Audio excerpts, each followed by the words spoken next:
আল্লাহ রাব্বুল আলামিনের বাণী, ফাইন্না মাআল উসরি ইউসরান, ইন্না মাআল উসরি ইউসরা। আল্লাহ পাক বলেন, জেনে রাখো, দুঃখ এবং কষ্টের সাথে রয়েছে সুযোগ আর সুবিধা, আর অসচ্ছলতার সাথে রয়েছে উদার সচ্ছলতা। জোরে কোন সুবহানাল্লাহ। কাজে ভয় পাওয়ার কারণ নাই, হতাশ হওয়ার কারণ নাই।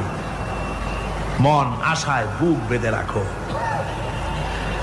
গুনাহ করেছো, হতাশ হয়েও না। যুবকদের গুনাহ করা স্বাভাবিক। ইউনিভার্সিটির ছাত্র, কলেজের ছাত্র, প্রফেসর, শিক্ষক, অফিসার ঘুষ খেয়েছেন, জিনা করা হয়েছে, মদ খাওয়া হয়েছে, মিথ্যা কথা বলা হয়েছে, যাই কিছু করেন না কেন ভয় পাওয়ার কারণ নাই, নিরাশ হওয়ার কোনো দরকার নাই। আল্লাহ পাক ডেকে বলেছেন, কুল ইয়া ইবাদিয়াল্লাযীনা আসরাফু আলা আনফুসিহিম লা তাকনাতু মির রাহমাতিল্লাহ। আরে আমার আল্লাহর মতো এত ভালো আর কেউ আছে? এত দরদ আর কারো আছে? আমার আল্লাহ বলেন, ও নবী, আপনি শোনায় দেন, হে আল্লাহর বান্দারা, তোমরা যারা নিজেদের উপরে বাড়াবাড়ি করেছো, নিজেদের উপরে জুলুম করেছো, অত্যাচার করেছো, আমি আল্লাহর রহমত থেকে নিরাশ হয়ে যেও না। মানুষ যদি অপরাধ করে, বাপের সাথে অপরাধ করেছে, মায়ের সাথে অপরাধ করেছে, মা বাবা সন্তানের চাইতে এত বড় কল্যাণকামী তো আর কেউ নাই, কিন্তু মা বাবা কোনোদিন বলে না, আয় আমার ছেলে তোরে মাফ করে দেই, এরকম বলে নাকি? মন চায় ছেলে যদি মাপ চাইতো, খুশি হয়ে মাফ করে দিতাম, কিন্তু কেন যে আসে না, ডাকে না যে আয় মাফ করে দেই। মা বাপ আপনাকে এত ভালোবাসে, সেই মা বাপও আপনাকে বলে না যে আয় মাফ করে দেই। আমার আল্লাহ হচ্ছেন এমন আল্লাহ, আল্লাহ রাব্বুল আলামিন ডাকেন, এ বান্দা, খুন করেছিস ফিরে আয়, জিনা করেছিস ফিরে আয়, হত্যা করেছিস ফিরে আয়, চুরি করেছিস ফিরে আয়, কুফরি করেছিস ফিরে আয়, সুদ খেয়েছিস, ঘুষ খেয়েছিস, মদ খেয়েছিস ফিরে আয়। এসে আমার দরবারে চোখের পানি ফেল, আমার দরবারে কাঁদাকাটি কর। ইন্নাল্লাহা ইয়াগফিরুয যুনুবা জামিআ ইন্নাহু হুয়াল গফুরুর রহিম। আমার দরবারে চোখের পানি ফেলে কান, আমি রব্বুল আলামিন জিন্দেগীর গুনাহ মাফ করে দেব। সুবহানাল্লাহ কোন, সুবহানাল্লাহ কোন। আমার কাছে কান, চোখের পানি ফেল। আল্লাহ রাব্বুল আলামিনের কাছে বান্দার দুইটা ফোঁটা বেশি প্রিয়। একটা হলো জিহাদের ময়দানে যে রক্ত ফোঁটা দেওয়া হয়, এটা আল্লাহর কাছে প্রিয়। আর আল্লাহর ভয়তে গুনার জন্য লজ্জা করে, অনুশোচনা করে বান্দা যখন চোখের পানি ছেড়ে দেয়, আল্লাহর কাছে এটা অত্যন্ত প্রিয়। নবীজি বলেছেন, বান্দা যখন গুনার ভয়তে, আল্লাহর ভয়তে, জাহান্নামের ভয়তে অনুশোচনা করে যখন চোখ দিয়া পানি ছেড়ে দেয়, ওই চোখের পানি নাকের অর্ধেক আসতে না আসতে আল্লাহ রাব্বুল আলামিন বান্দারে মাফ করে দেন। আল্লাহ বরদাস্ত করতে পারেন না যে বান্দা কান্দু। আমার ভাইরা, আল্লাহর রহমত এই পৃথিবীতে, আল্লাহর রহমতকে 100 ভাগ করা হয়েছে। আল্লাহর রহমতের কত ভাগ? এই 100 ভাগের 1 ভাগ সারা পৃথিবীতে ছড়াই দেওয়া হয়েছে। আর 99 ভাগ কার কাছে? আল্লাহর কাছে। একটা ভাগ দুনিয়া ছড়ানো হয়েছে আদম আলাইহিস সালাম থেকে নিয়ে এই পর্যন্ত, এখান থেকে নিয়ে কিয়ামত পর্যন্ত পৃথিবীতে যত মানুষ আসবে, যত প্রাণী আসবে, তাদের মধ্যে প্রাণী জগতেও গাবি তার বাছুরকে ভালোবাসে, ঠিক কিনা?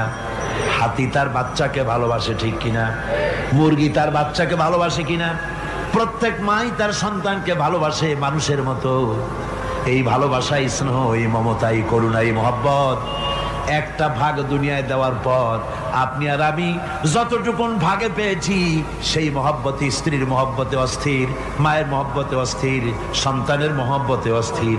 এখন চিন্তা করেন, একটা ভাগ সারা পৃথিবীতে বিতরণ করার পর যেটুক পেয়েছি তাতে যদি এত মহব্বত হয়, তাহলে এর 99 ভাগ মহব্বত যে আল্লাহর কাছে জমা আছে, এই বান্দার জন্য তার কত মহব্বত, এই বান্দার জন্য কত করুণা তার, কত মহব্বত তার, কত দয়া তার। এজন্য আল্লাহ রাব্বুল আলামিন বলেছেন, নাব্বি ইবাদি আন্নী আনাল গফুরুর রহিম। ও আমার নবী, সুসংবাদ দিয়ে দাও, বান্দাদেরকে শোনায় দাও যে আমি আল্লাহ তাআলা ক্ষমাশীল আর দয়াবান। হুজুর কাঁদতেছিলেন, হযরত ওমর রাদিয়াল্লাহু তাআলা আনহু এসে দেখেন হুজুর একা কাঁদতেছে। হুজুর জিজ্ঞেস করছেন, হযরত ওমর জিজ্ঞেস করলেন, হুজুর আপনি কাঁদেন কেন একা একা? হযরত ওমর বলেন, আমি যখন প্রশ্ন করলাম নবীজি বললেন, আমার কাছে কিছু আগে জিবরাইল এসেছিলেন, জিবরাইল এসে আমাকে বললেন আল্লাহ পাক বলেছেন, হে আমার নবী, ইসলামের ভিতরে থেকে যে সমস্ত মানুষগুলো ইসলামের ভিতরে থেকে চুল আর দাড়ি পাকায় দিছে, কিয়ামতের দিন এই লোকগুলারে আমি শাস্তি দিতে আমার শরম হবে। হযরত ওমর বলেন, হুজুর উম্মতের জন্য কত বড় খোশ খবর এটা, আর আপনি কাঁদতেছেন। হুজুর বলেন, ওমর তুমি জানো না আমার কান্নার কারণ ভিন্ন। আমার কান্নার কারণ হলো যে আল্লাহ রাব্বুল আলামিন কিয়ামতের দিন দাড়ি চুল পাকা বান্দারে শাস্তি দিতে শরম করবেন, সেই দাড়ি চুল পাকা বান্দাগুলি আল্লাহর সাথে নাফরমানি করতে শরম করে না। আমি এই লজ্জায় কাঁদতেছি।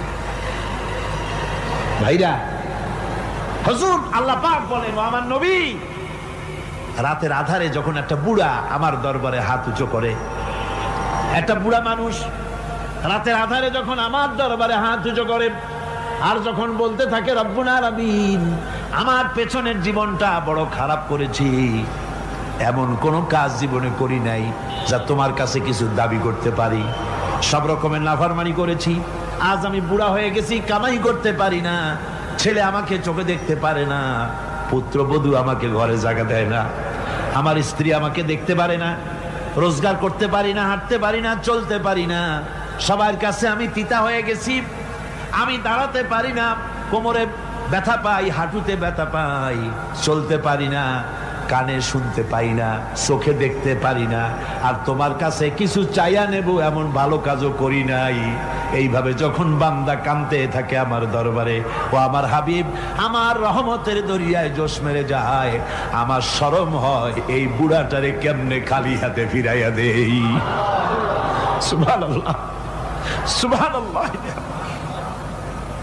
আমার আল্লাহর এত দয়া, আমার আল্লাহর এত মায়া, এত মহব্বত।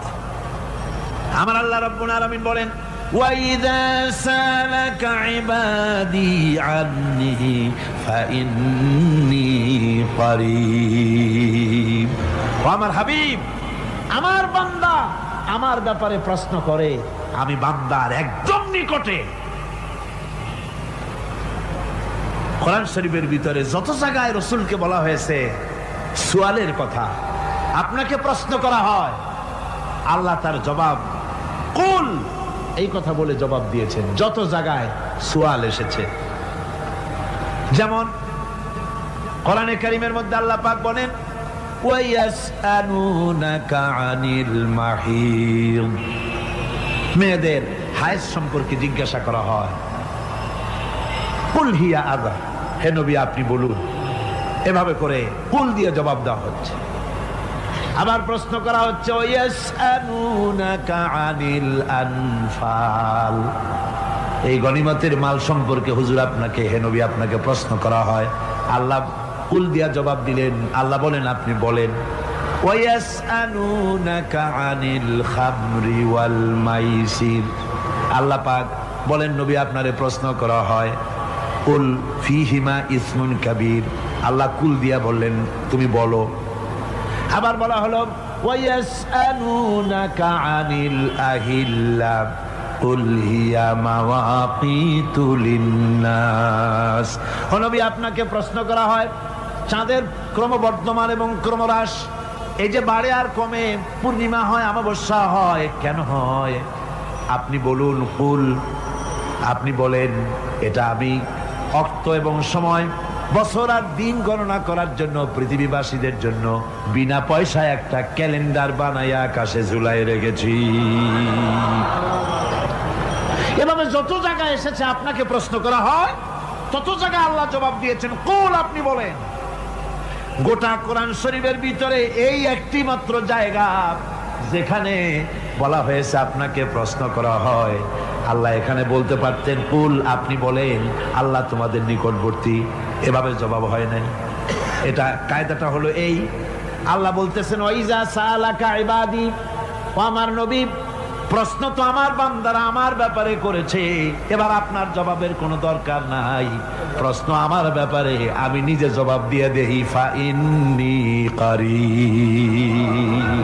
ও বান্দা, আমার ব্যাপারে প্রশ্ন করেছিস, জবাব আমি দেই, আমি তোর সবচাইতে বেশি নিকটে। সুবহানাল্লাহ, কত নিকটে? ওয়ানাহানু আকরাবু ইলাইহি মিন হাবলিল ওয়ারিদ। তোর যে রগ, এই শাহরগের চাইতেও আমি তোর বেশি কাছে। সুবহানাল্লাহ। আমারে ডাক, আমারে ডাক, কলিজা দিয়া ডাক, অন্তর দিয়ে ডাক। মনের থেকে মানুষ যদি ডাকে, মুখের ডাক আর মনের ডাক এক জিনিস নয়। দিল সে জুবাত নিকলতি হ্যায়, असर रखती है पर नहीं मगर ताकते परवाज रखती है। দিল থেকে যে কথা বেরোয় তা প্রভাব বিস্তার করে, ডানা নাই কিন্তু ওড়ার ক্ষমতা রাখে। মনের কথাই ভিন্ন। মন থেকে, দিল থেকে, কলিজা থেকে, অন্তরের গভীর কন্দর থেকে মুহাব্বতের সাথে কেউ যদি একবার বলে আল্লাহ, বলেন আল্লাহ, আল্লাহ, আল্লাহ। আল্লাহ রাব্বুল আলামিন বলেন, অন্তরের অন্তঃস্থল থেকে একটি বার যদি বান্দা বলেন আল্লাহ, আল্লাহ বলেন 70 বার সাড়া দিয়া জিজ্ঞেস করি, বান্দা কি চাও, আমি তোমার কাছে আসি। সুবহানাল্লাহ, আমি তোর একদম কাছে, কি চাস বল, বল আমার কাছে। এমন দয়াবান, এমন মেহেরবান, এমন আল্লাহ আমাদের। সে আল্লাহ রাব্বুল আলামিন, তিনি বলছেন ওয়াকালা রাব্বুকুম উদউনি আস্তাজিব লাকুম। তোমাদের রব বলেছেন আমারে ডাকো, আমি আল্লাহ ডাকের সাড়া দিয়া দেব। সুবহানাল্লাহ। কারে ডাকতে হবে? কারে ডাকতে হবে? এই বিশাল জনসমুদ্র একযোগে চিল্লা এখন কারে ডাকতে হবে? কোন পীর সাহেবকে নয়, আল্লাহর কসম কোন খাজা বাবাকে নয়, ডাকতে হবে কারে? চিল্লা এখন কারে? ওয়াকালা রাব্বুকুম উদউনি, তোমার রব তোমাকে বলতেছে আমারে ডাকো, আস্তাজিব লাকুম, আমারে ডাকবে আমি সাড়া দিয়ে দেব। সুবহানাল্লাহ। আল্লাহকে ডাকেন, কি চাই আপনার বলেন, কি চাই? আল্লাহর কাছে চান, আল্লাহ দিয়ে দিবেন। দেওয়ার জায়গা আল্লাহর কাছে চাইবেন, আল্লাহ দিবেন। দেওয়ার জায়গা, চাওয়ার জায়গা হলো সেজদায় পড়ে যাবেন। আমার ভাইয়েরা, জায়গাটা চিনায় দিলাম। মাজারে যাওয়া লাগবে না, কবরে যাওয়া লাগবে না। 2 রাকাত নামাজ পড়ে সেজদায় পড়ে গিয়া যত বিপদ আছে, মুসিবত আছে, সেজদার মধ্যে চোখের পানি ছেড়ে দেন আর কেন্দে কেন্দে জীবনের কথা বলেন। আল্লাহ রাব্বুল আলামিন আপনার আওয়াজ শুনবেন আর দোয়া কবুল করে নিবেন। কাঁদতে হবে আল্লাহর কাছে। কার কাছে? আল্লাহর কাছে। সুম্মা ইস্তাগফিরুল্লাহ, আর এরপরে সে যদি আমি আল্লাহর কাছে ক্ষমা চাই, ইয়াজিদিল্লাহ গফুরার রহিমা, সে আমি আল্লাহকে গফুর এবং রহিম হিসাবে পাবে। সুবহানাল্লাহ। আল্লাহকে গফুর এবং রহিম হিসাবে পাওয়া যাবে। সব আল্লাহকে বলতে হবে, গুনাহ মাফ চাইতে হবে। এই জন্য হুজুর সাল্লাল্লাহু আলাইহি ওয়াসাল্লাম দৈনিক 100 বার তওবা করতেন। কোন হাদিসে আছে 70 বার, কোন হাদিসে আছে 100 বার তওবা করতেন। নামাজের পরে তো প্রত্যেক নামাজই পড়তেন হুজুর, সালাম ফিরাতেন আর সাথে সাথে বলতেন আল্লাহু আকবার, আস্তাগফিরুল্লাহ, আস্তাগফিরুল্লাহ, আস্তাগফিরুল্লাহ। মনে থাকবে আপনাদের? মনে থাকবে? সালাম ফিরে কি বলবেন? না, সালাম ফিরে আবার সাথে সাথে বলবেন আল্লাহু আকবার, তারপরে পড়বেন আস্তাগফিরুল্লাহ, আস্তাগফিরুল্লাহ, আস্তাগফিরুল্লাহ। তওবা পড়বেন, আল্লাহর কাছে সবসময় গুনাহ মাফ চাইতে থাকবেন, বিনীত থাকবেন। আল্লাহকে পাওয়া যাবে, তাকে রহিম হিসেবে পাওয়া যাবে। সুতরাং ঈমান বিল্লাহ, আল্লাহর প্রতি ঈমান আনলে পরে চতুর্থ নম্বরের যে উপকারটা হবে সেটা হলো হতাশায় ভুগবে না, নিরাশায় ভুগবে না, আশায় বুক বেঁধে উঠবে, ঈমান মজবুত হবে, আল্লাহর কাছে মানুষ বিনয়ী হয়ে যাবে। এবার পঞ্চম নম্বরের উপকার আমি বলছিলাম, ঈমান বিল্লাহ, আল্লাহর প্রতি ঈমান আনলে পরে অসংখ্য উপকার হয়, অসংখ্য বৈশিষ্ট্য আছে। এর 6টা উপকারের কথা আমি বলবো। কয়টা? অসংখ্য উপকারের ভিতরে প্রধান 6টি উপকারের কথা বলবো। এর বললাম কয়টা? 4টে বলেছি। এবার বলো পঞ্চম উপকারের কথা। আল্লাহর প্রতি আপনি পূর্ব পশ্চিমে কতবার মুখ ঘোরালেন, এটাই কিন্তু আপনার আসল সৎ কাজ নয়। আসল সৎ কাজ হলো আল্লাহর প্রতি ঈমান আনা। এই ঈমানের ব্যাপারে 3টা দিন আমরা পার করে দিলাম, এখনো কথা শেষ হয় নাই। আল্লাহর প্রতি ঈমান আনলে পরে যে উপকারটা হবে পঞ্চম নম্বরে, সেটা হলো কঠোর এবং কঠিন বিপদের ভিতরে বান্দার ভিতরে অবিচলতা এবং ধৈর্যের সৃষ্টি হয়ে যাবে। আলহামদুলিল্লাহ। কঠিন বিপদ মুসিবত আসলে পরে সে অবিচল থাকবে। সারা দুনিয়ার বিপদ আপদ, শত্রুতা, দুঃখ, কষ্ট, মুসিবত, জুলুম, নির্যাতন সবকিছু পাহাড়ের মতো উঁচু হয়ে তাকে ঘিরে ফেলবে, কিন্তু তাকে এক চুলও নাড়াতে পারবে না। আলহামদুলিল্লাহ। সারা পৃথিবী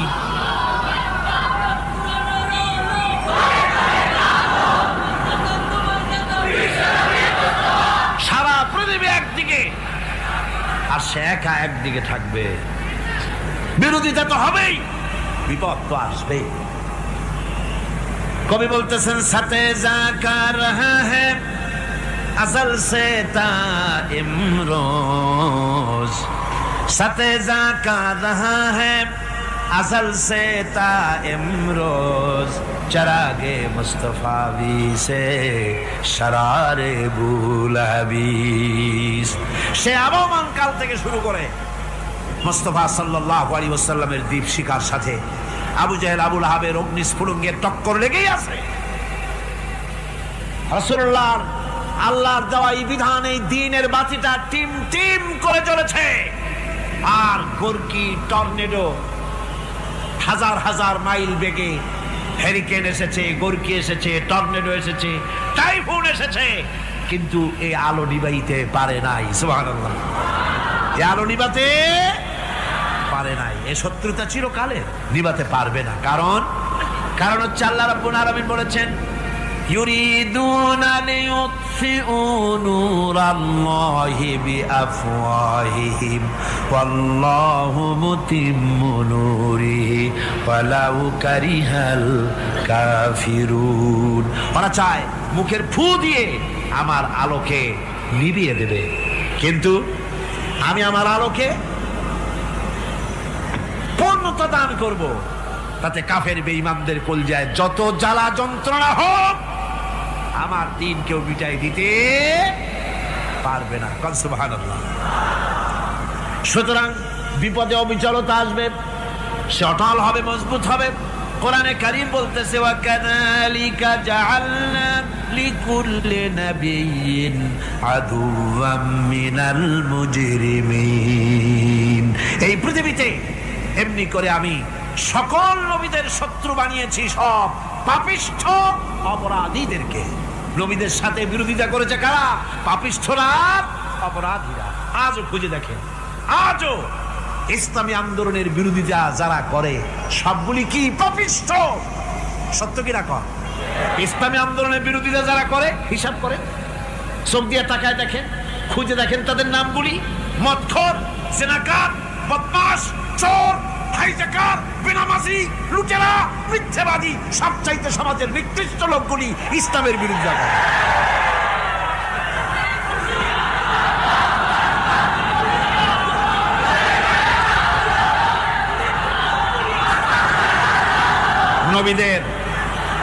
নবীদের শত্রু আল্লাহ বলেন সব যুগে নবীদের সাথে শত্রুতা করেছে পাপিষ্ঠরা। আল্লাহর কথা, কার কথা? সকল যুগে নবীদের সাথে শত্রুতা করেছে পাপিষ্ঠরা, নিকৃষ্ট ধরনের অপরাধীরা।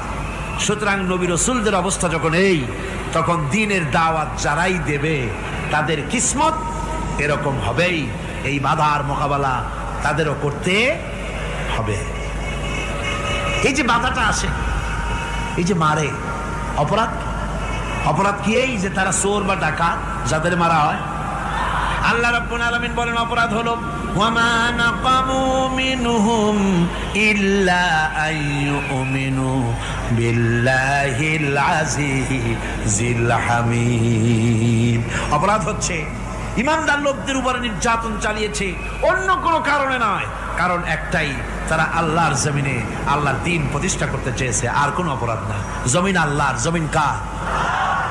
এই বিশাল জনসমুদ্র গর্জে উঠুন একযোগে, বলুন জমিন কার? আইন চলবে কার? এখানেই সংঘর্ষ বেঁধেছে আবহমান কাল ধরে। মানুষ অত্যাচারিত হয়েছে, সাহাবায়ে কেরাম অত্যাচারিত হয়েছেন। বুখারী শরীফের হাদিসে এসেছে রাসূল করিম সাল্লাল্লাহু আলাইহি ওয়াসাল্লামের কাছে হযরতে খাব্বাব গিয়ে উপস্থিত হয়েছিলেন। হযরতে খাব্বাব বলেন, হাদিসটা এভাবে লেখা হয়েছে বুখারীতে, ওয়ান খাব্বাব বিন আরিদ রাদিয়াল্লাহু তাআলা আনহু قال شكونا إلى رسول الله صلى الله عليه وسلم وهو متوسد بردة له في ظل الكعبة। রাসূলুল্লাহর কাছে গেলাম, কাবা শরীফের কাছে গিয়ে দেখি নবীজি একটা চাদর গায়ে দিয়ে তিনি আরাম ফরমাচ্ছিলেন কাবা শরীফের ছায়ায়। সেখানে গিয়ে বললাম, আলা তাস্তানসিরু লানা আলা তাদউ লানা ইয়া রাসূলুল্লাহ, হে আল্লাহর রাসূল, আপনি কি আমাদের জন্য আল্লাহর কাছে দোয়া চাইবেন না? আপনি কি আল্লাহর কাছে আমাদের জন্য সাহায্য চাইবেন না? আমাদের লোকগুলিকে, মুসলমানগুলিকে মারতে মারতে তো শেষ করে ফেলে দিল। তারা আমাদের সুমাইয়াকে মারলো, আমাদের খাব্বাবকে উটের সাথে পায়ের দড়ি লাগায় টানলো, আমাদের খোবায়েবকে তারা আগুনের উপরে চিৎ করে শোয়ায় রাখলো, না খায় রাখতেছে, মারতেছে। কষ্টে তো শেষ হয়ে গেলাম, হুজুর আপনি কি আমাদের জন্য দোয়া করবেন না? হাদিস শরীফে এসেছে নবীজি উঠে বসলেন সোজা হয়ে। নবীজি বলেন, ও আমার সাহাবী, ও খাব্বাব শোনো, তোমাদের আগে এই পৃথিবীতে যারা দ্বীনের দাওয়াত দিতে এসেছিলেন তাদেরকে সমকালীন রাষ্ট্রশক্তি, সমাজ শক্তি তাদেরকে ধরতো। ফায়ুখাজুর রাজুলো, তাদেরকে তারা ধরতো। ফায়ুহফারু লাহু ফিল আরদ, আর তার জন্য জমিনের ভিতরে কবর বানাইতো। ওই কবর ফায়ুজালু ফিহা, ওই কবরের ভিতরে তাকে কোমর পর্যন্ত গেড়ে দিত। সুম্মা ইউতা বিল মানশার, এরপরে করাত আনতো। ফায়ুদাউ আলা রাসিহি, এরপরে ওই করাত তার মাথার উপরে রাখতো। ফায়ুজালু নিসফাইন, এরপরে করাত দিয়া চিরে জীবিত মানুষটারে দ্বিখণ্ডিত করে ফেলে দিত। মা ইয়াসুদ্দুহু যালিকা আন দীনিহি। ও আমার খাব্বাব, এত কষ্ট দেওয়ার পরেও সেই যুগের কোন মুসলমানকে, দ্বীনের দায়ীদেরকে আল্লাহর দ্বীন থেকে এক চুলো তারা সরাই দিতে পারে নাই, এক চুলো সরাতে পারে নাই। ওয়াল্লাহি, ও খাব্বাব, আমি আমার আল্লাহর নামে কসম করে বলছি, লা ইউতাম্মান্নাল্লাহু হাযাল আমরা হাত্তা ইয়াসিরা আর-রাকিবু মিন সানা ইলা হাযরামাউত। আমি কসম করে বলি আল্লাহ রাব্বুল আলামিনের, এই সানা থেকে হাজারামাউত পর্যন্ত লোকেরা যাতায়াত করবে, সুন্দরী রমণীরা গমন করবে, সদাগরেরা যাতায়াত করবে, টাকা নিয়া পয়সা নিয়া যাতায়াত করবে। তাদের মনের মধ্যে লুটের ভয়, টাকার ভয়, চুরির ভয়, ডাকাতির ভয়, জেনার ভয়, হত্যার ভয়, ধর্ষণের ভয়, কোনো ভয় থাকবে না। লা ইয়াখাফু ইল্লাল্লাহ, আল্লাহ ছাড়া কোনো ভয় থাকবে না। এমন একটা সমাজ, এমন একটা সময় আসবে। ওয়ালাকিন্নাকুম তাস্তাজিলুন, অথচ খুব তাড়াহুড়ো তোমরা করতেছো। তাড়াহুড়ো করো না, সময় আসবে ইনশাআল্লাহ।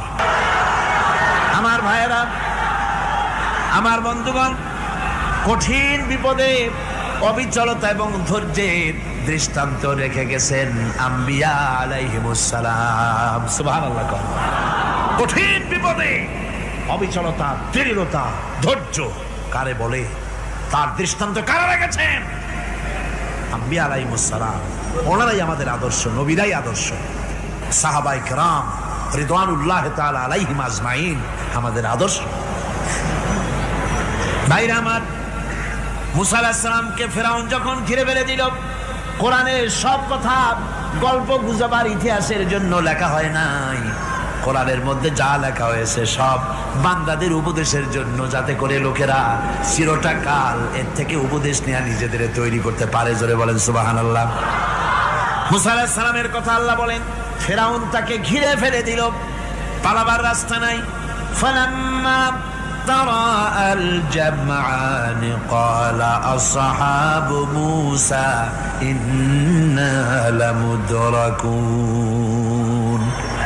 মুসা আলাইহিস সালামের উম্মতেরা বললেন, হে মুসা, পাকড়াও হয়ে গেছি, পালাবার রাস্তা নাই। তিন দিক থেকে আমাদেরকে ঘেরাও করেছে ফেরাউনের শক্তি। সামনে কি? দরিয়া, আর তিন দিকে কি? ঘেরাও আন্দোলন। পালাবার পথ নাই, পালাবার পথ নাই। সারাশি আক্রমণ, ঘেরাও আন্দোলন। এই যে ঘেরাও টেরাও তো আজকে নতুন নাই, ঘেরাও আসছে অনেক আগের থেকে। আসলে কথা বুঝতে পেরেছি। মাইক না থাকলে আমি কি করবো কোন? আজকে এরকম হচ্ছে কেন? আগামীকাল ঠিক হবে ইনশাআল্লাহ, রাগ করেন না। গান হচ্ছে, বসেন বসেন। শয়তান ঢুকছে মাইকের মধ্যে।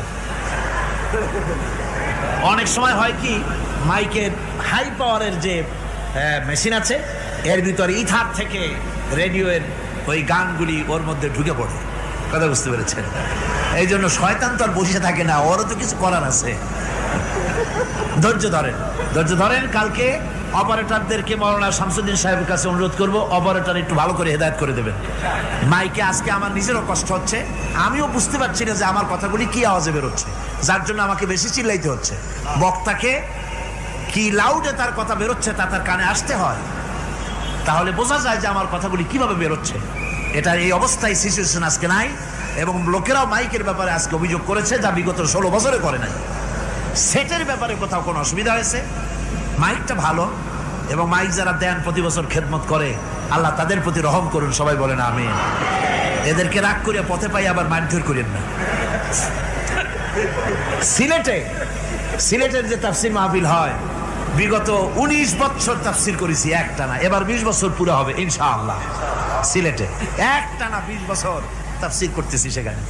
তো মাইক, একটা লোক বিনা পয়সায় মাইক দেয়, মাইকের ভাড়া সে নেয় না। তাফসিরের মাহফিলের মাইকের ভাড়া নেয় না। যে বছর এরশাদ সরকার আমাকে প্লেন থেকে নামতে দিল না, আপনাদের মনে আছে? সিলেট থেকে ফিরাই দিল। এই খবরটা মাইকম্যান যখন শুনেছে যে আমাকে নামতে দেয় নাই, ফিরাই দেওয়া হয়েছে, সাথে সাথে স্ট্রোক করেছে, হার্ট ফেল করে দুনিয়া থেকে বিদায় হয়ে গিয়েছে। সিলেটে তাফসির হতে পারবে না, এই কথাটা বরদাস্ত করতে পারে না। আমি কেঁদেছি আর দোয়া করেছি, আল্লাহ, কোরআনের মহব্বতে লোকটার এই অবস্থা হলো, তোমার জান্নাত তুমি দয়া করে তাকে দান করে দিও। কাজে কোনো ব্যবসায়ী চায় না যে তার ব্যবসাটা খারাপ হোক, লোকেরা মন্দ বলুক। এ মাইকের ব্যাপারে আপনারা আজকে রাগারাগ করেন না, যা হয়েছে কালকে ভালো হবে ইনশাআল্লাহ। সবাই বলেন ইনশাআল্লাহ। এখন চলেন আমরা ফেরাউনের অবস্থা দেখে গিয়া কি করতেছে ফেরাউন। মুসা আলাইহিস সালামকে ঘেরাও করে ফেলেছে, পালাবার উপায় নাই। একদিকে দরিয়া, তিন দিকে ফেরাউনের শক্তি। এই যে ঘেরাও টেরাও মানে নতুন তো না, ধর্মঘট নতুন না, পুরানা জিনিস। এই পৃথিবীতে সর্বপ্রথম ধর্মঘট কিসের উপরে হয়েছে জানেন? এই পৃথিবীর প্রথম ধর্মঘট হয়েছে পেঁয়াজ, রসুন আর ডাইলের উপরে। মুসা আলাইহিস সালামের জামানায় লান নাসবিরা আলা তুআমিন ওয়াহিদ, আমরা এক রকমের খাদ্য আর খাবো না, আমাদের পেঁয়াজ দেওয়া লাগবে, ডাল দেওয়া লাগবে, রসুন দেওয়া লাগবে। সর্বপ্রথম ধর্মঘট হয় মুসা আলাইহিস সালামের জামানায়, সেখান থেকে শুরু হয়েছে। কিন্তু মশাল মিছিল যে আসলো কই থেকে, এইটা আমি খুঁজে পাইনি।